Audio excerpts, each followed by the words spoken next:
Hello, chat. So, people make pony OCs. As I have stated many a time before, I am very uneducated when it comes to the world of My Little Pony. The only episodes I watched were random bits that when we just so happened to be at our cousin's house and football wasn't on. I grew up without cable TV and I didn't really have a whole lot of internet access until I was older, busy with life, and had forgotten about colorful ponies and unicorns and pegasi. So, when I had so many awesome people contacting me about their very own pony creations, I was a bit flabbergasted. Call me basic, but doing such a thing had never crossed my mind. Should I make a pony OC now that I've seen the light of the other side? All that to say, these ponies deserve some showing off. The designs and the names and the lore written in their scars and props, it's too good not to talk about. Therefore, I present to you some of the neatest little colts and fillies I have been introduced to. Or stallions and mares, depending on how old they are. I didn't ask.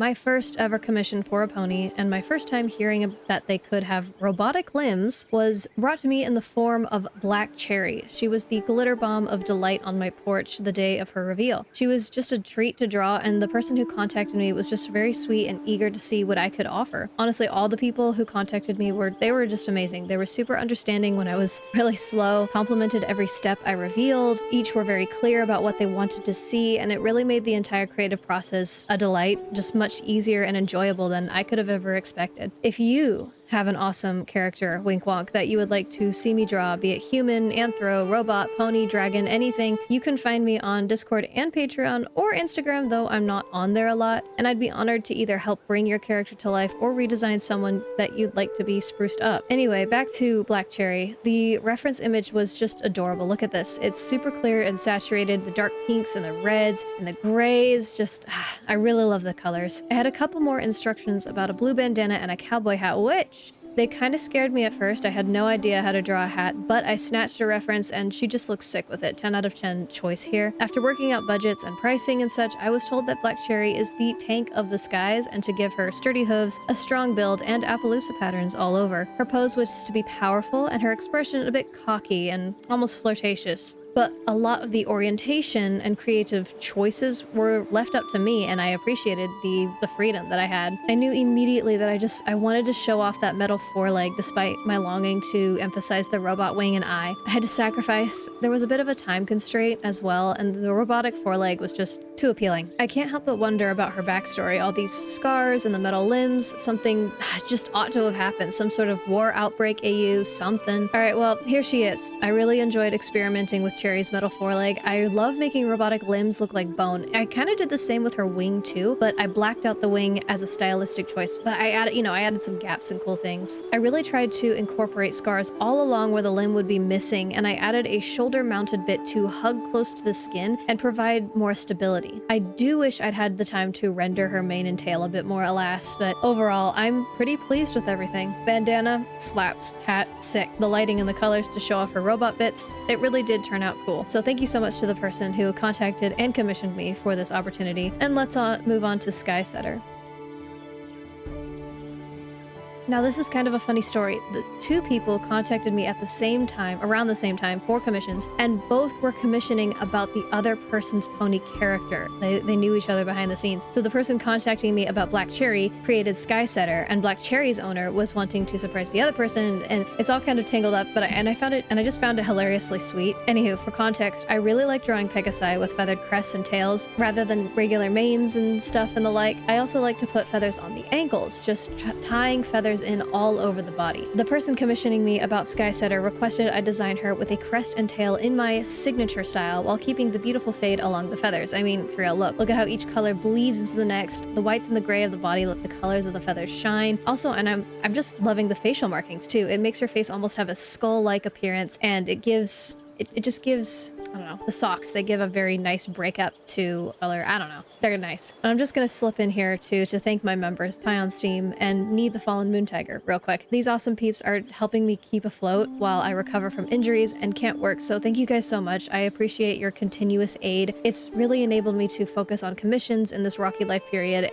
while I'm also releasing videos and stuff. It's just thank you. To those of you who have expressed interest in memberships, only check those out if you really want. I am grateful for any support, be it watching my videos, sharing them, liking my posts, commissioning me with these awesome designs, spreading the word about my work. All of it allows me to keep my head above water. And your money is important, you know, save your money. Also, as a warning, I am still quite slow as I get used to posting and deadlines and the like from my members and Patreon community. I definitely need some grace and time to adjust and get used to this new schedule with everything going on in real life. So thank you all for your patience as I learn to swim. Once again, thank you so much to Nee, Pion, and all of you who regularly check out my content. Let's slide back to Skye Setter. Just like Black Cherry, Skye Setter has crazy scars, and some are in patterns over her neck. They look almost like brands, purposeful. Again, it makes me wonder about the story. There's got to be something there. MLP has some crazy AUs, and one of my favorite one was where King Somber returns and a war breaks out over all of Equestria. Rainbow Dash had a robot wing. Rarity sewed military outfits. Pinkie Pie and her sister had just these stone-breaking mech suit things. It was all really intriguing. With much of the MLP fandom grown up and moved on to darker, deeper storylines, it makes sense that both these awesome gals, Black Cherry and Skye Setter, would be in these darker AUs. And now I kind of want to see them both in armor or epic modern military gear. Just saying. Please let me see them in sick armor and gear at one point in my life, please. And here is the Sunset Queen herself.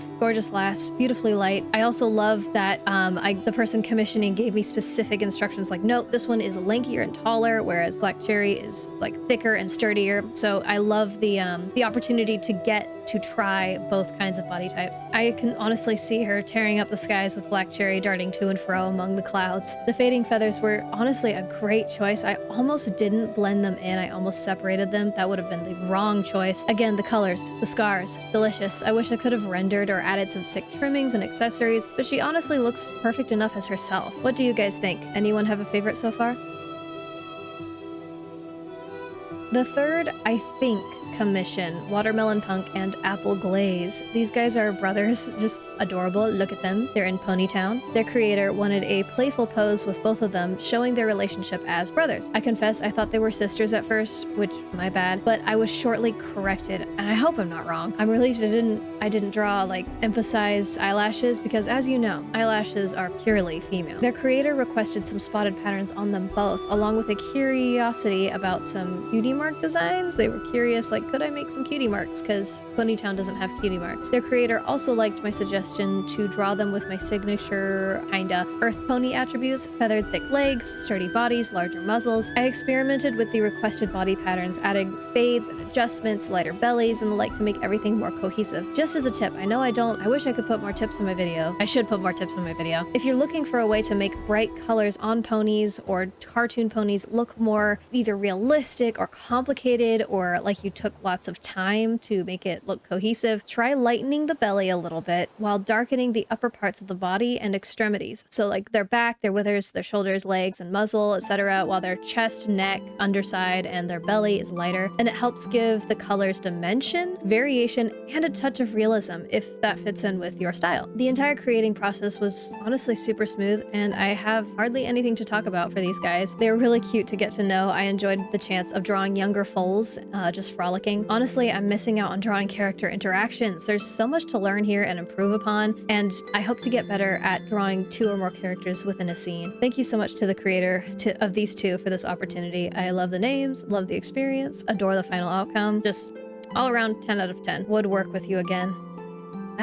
Alas, I only have enough time to show off 3 of these beauties. I hope to return with more after I release maybe Flash Sentry and Cheese Sandwich and Sunburst. Yes, I finally figured out who Flash Sentry was. His name was not in fact Chase. Seriously, you guys ought to see the remaining pretties. All the commissioned ponies I got to work with such cool color palettes and interesting character. Like I drew a bat pony. I've never drawn a bat pony before. I got to do that. Just to remind y'all, without the source material, I'd never have been able to make these awesome ponies. Thank you creators for making these little creatures and for pushing me into new territory. I discovered a lot about slimming down my art process, my line art, and how to effectively communicate and set up commissions, all with the nicest, most understanding people. You guys made this happen. Thank you. As this video draws to a close, I have but a few more questions. Do you have pony OCs? Share them in the comments and maybe reach out to me if you're thinking of getting an official drawing of them. To those of you who saw your pony mentioned here, maybe you could share the backstories of these Hanses in the comments. I'm curious about their origins now, and I blame my writerly instincts for that. If you're comfortable with it, I shall see you all soon. I hope and I pray that I can properly prioritize my time and work more effectively. Until we meet again, may the Lord bless you and keep you.